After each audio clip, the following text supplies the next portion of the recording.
ആലപ്പുഴ ജില്ലയിലെ എക്സൈസ് കേസുകൾ വർദ്ധിപ്പിക്കണമെന്നാവശ്യപ്പെടുന്ന excise deputy commissioner ജയരാജിന്റെ ശബ്ദ സംഭാഷണം പുറത്ത്.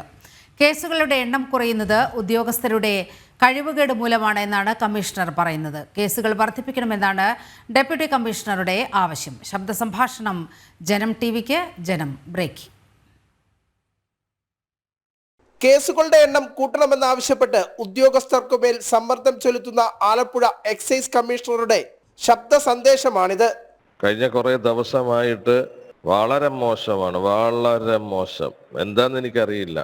ഇനി അത് ഈ ട്രാൻസ്ഫറൊക്കെ വന്നിരിക്കുന്നതുകൊണ്ട് ആവശ്യമില്ലാത്ത പണിക്കൊന്നും പോണ്ടെന്നുള്ള ചിലരുടെ മനോഭാവം അതാണെന്ന് തോന്നുന്നു പ്രകടമായി കാണുന്നത്. വളരെ മോശമായിരിക്കുക, വളരെ മോശം. ചില റേഞ്ചുകൾ ഉണ്ടോയെന്ന് തന്നെ സംശയമാണ്.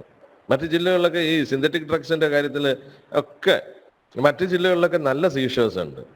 വാഷിന്റെ കാര്യത്തിൽ ഇതിപ്പോൾ ഒന്നുമില്ലാത്തൊരു അവസ്ഥയിലേക്ക് കൊണ്ട് നിൽക്കുക. ഇതാണ് കഴിഞ്ഞ ദിവസം എക്സൈസിന്റെ പ്രധാന വാട്സാപ്പ് ഗ്രൂപ്പിൽ ഡെപ്യൂട്ടി എക്സൈസ് മേധാവി ജയരാജ് നൽകിയ സന്ദേശം. സന്ദേശത്തിലുടനീളം എക്സൈസ് കേസുകൾ വർദ്ധിപ്പിക്കണമെന്നതാണ് ആവശ്യം. ഇതിലൂടെ കൂടുതൽ സമ്മർദ്ദം ഉദ്യോഗസ്ഥർക്കിടയിൽ അടിച്ചേൽപ്പിക്കുകയാണ് എന്നതാണ് വസ്തുത. രാസലഹരി പോലുള്ള കേസുകൾ കൂടുതൽ റിപ്പോർട്ട് ചെയ്യണമെന്നതാണ് ആവശ്യം. സന്ദേശം എല്ലാ എക്സൈസ് വാട്സാപ്പ് ഗ്രൂപ്പുകളിലേക്ക് വ്യാപിപ്പിക്കണമെന്നും ശബ്ദ സന്ദേശത്തിൽ പറയുന്നു. പുതുവർഷം എത്തുന്നതോടനുബന്ധിച്ച് മറ്റു ജില്ലകളെ അപേക്ഷിച്ച് ജില്ലയിൽ കേസുകൾ കുറയുന്നത് തങ്ങൾക്ക് നാണക്കേടാണെന്നും സന്ദേശത്തിൽ വ്യക്തമാക്കുന്നുണ്ട്. അവസാനം ഡെപ്യൂട്ടി കമ്മീഷണറുടെ ഭീഷണി സന്ദേശം ഇങ്ങനെ: ഇൻസ്പെക്ടേഴ്സും സിഎമാരും അതൊന്ന് പ്രതികരിക്കണം. എന്താണ് കാര്യം? What is the reason? ഇത്രയും മോശമായ ഒരു പ്രകടനത്തിലേക്ക് പോകേണ്ട കാരണം എന്താന്ന് പറയണം.